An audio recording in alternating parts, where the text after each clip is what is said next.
What if I told you that the secret to getting richer isn't earning more money, but borrowing it? And not just borrowing, but doing it in a way that lets you pay almost no taxes? Sounds like a fantasy, right? But this is exactly how the ultra-wealthy turn millions into billions. Today, we're diving deep into how the rich use debt as a weapon to grow their wealth, and why they barely pay taxes while doing it. Let's start with a question that might hit close to home. When you think of debt, what do you feel? For most of us, it's a wave of dread. Credit card bills that never seem to shrink, student loans that feel like a life sentence, or a mortgage that's a constant burden. Debt, for the average person, is a trap. It's stress. It's something to escape. But for the wealthy, debt isn't a prison. It's a superpower. It's a tool that lets them amplify their wealth in ways most of us can't even imagine. So, how do they pull it off? How do you take something that haunts most people's nightmares and turn it into a golden ticket? Let's break it down step by step, because this is where the game changes. First, you need to understand the difference between good debt and bad debt. Yes, there's such a thing as good debt, and it's not just a buzzword.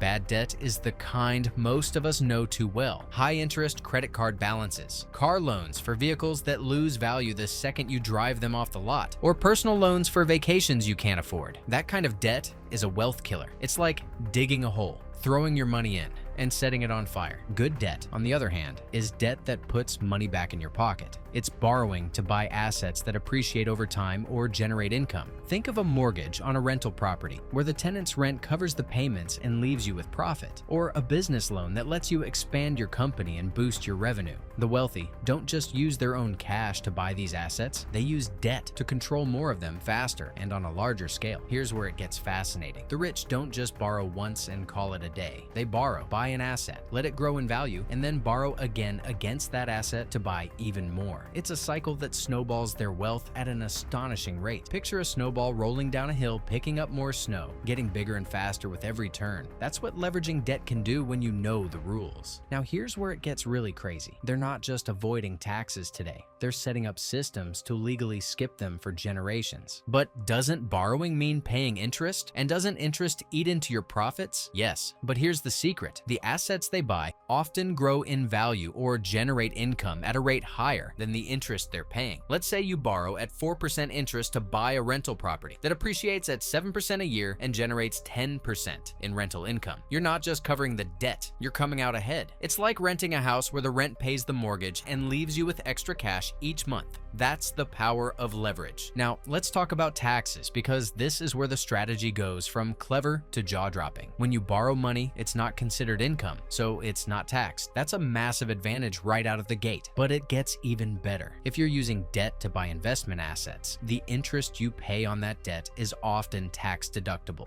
This means you can reduce your taxable income by the amount of interest you're paying. It's like getting a tax discount just for borrowing strategically. There's another layer that makes this almost unfair. The wealthy don't just avoid taxes on the borrowed money, they also avoid taxes on their appreciating assets. How? By not selling them. When you sell an asset like stocks, real estate, or a business, you trigger capital gains taxes, which can take a huge bite out of your profits. But if you never sell, you never owe those taxes. Instead, the rich borrow against their assets to fund their lifestyles or make new investments. They take out loans using their stocks, properties, or businesses as collateral. And since loans aren't income, they don't pay taxes on that money either. This approach is sometimes called the buy, borrow, die strategy, and it's as slick as it sounds. You buy assets, borrow against them to live or invest more, and when you die, your heirs inherit the assets at their current market value. In many cases, this wipes out the capital gains taxes entirely, thanks to a tax rule called the step-up in basis. It's a way to build and preserve wealth across generations while keeping the tax bill as low as possible. Let's ground this with some real-world examples to see how it plays out. Take Elon Musk, one of the richest people on Earth.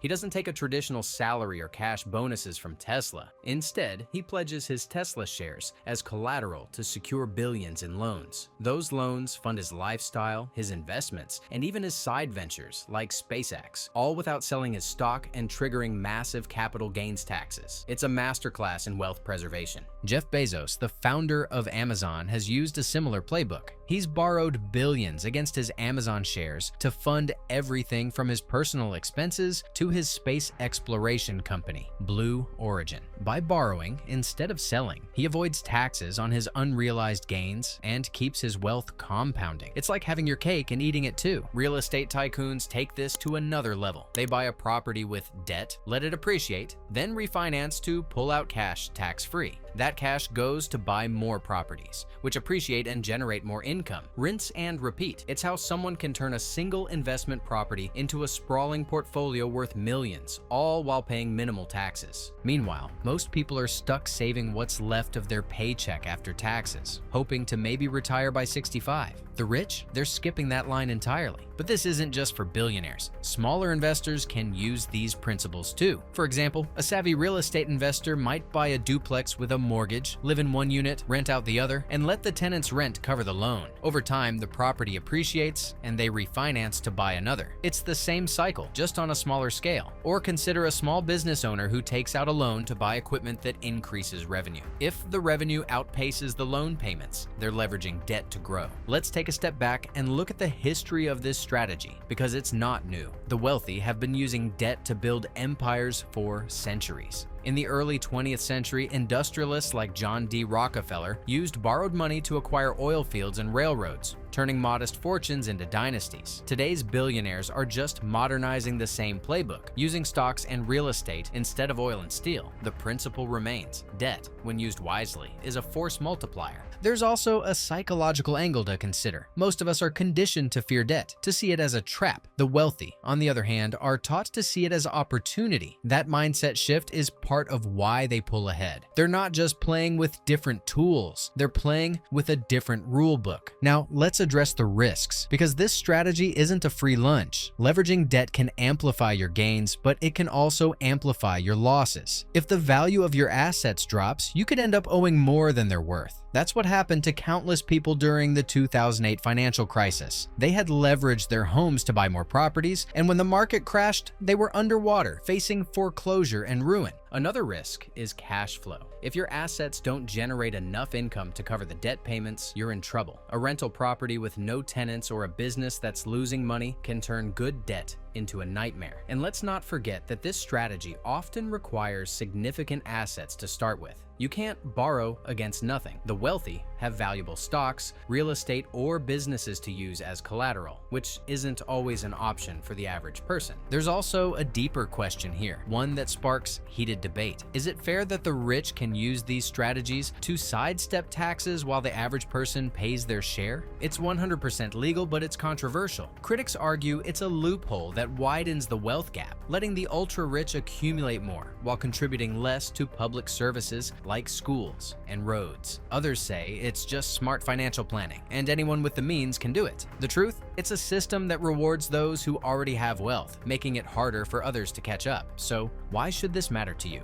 Even if you're not a billionaire, understanding how debt can be a tool, not just a burden, can shift your financial mindset. You might not borrow billions against a stock portfolio, but you can apply these principles on a smaller scale. Maybe it's using a mortgage to buy a home that appreciates over time, or taking out a loan to start a side hustle that generates income. The key is to use debt strategically, not impulsively. On the tax side, while you might not dodge taxes entirely, you can be more tax efficient. That could mean maximizing deductions, investing in tax-advantaged accounts like IRAs, or simply understanding how your financial choices impact your tax bill. Knowledge is power, and the more you know, the better you can play the game. The wealthy don't just work harder, they work smarter. They've mastered the art of using debt to build wealth and minimize taxes, playing by rules most of us don't even know exist. And while you might not have their resources, you can still learn from their playbook. Because in the end, wealth isn't just about earning, it's about leveraging. If this flipped your view of money upside down, good, because until you learn how the system really works, you're not even playing the same game. Next, we're diving into how billionaires legally avoid inheritance tax and how family dynasties stay rich forever. You don't want to miss it.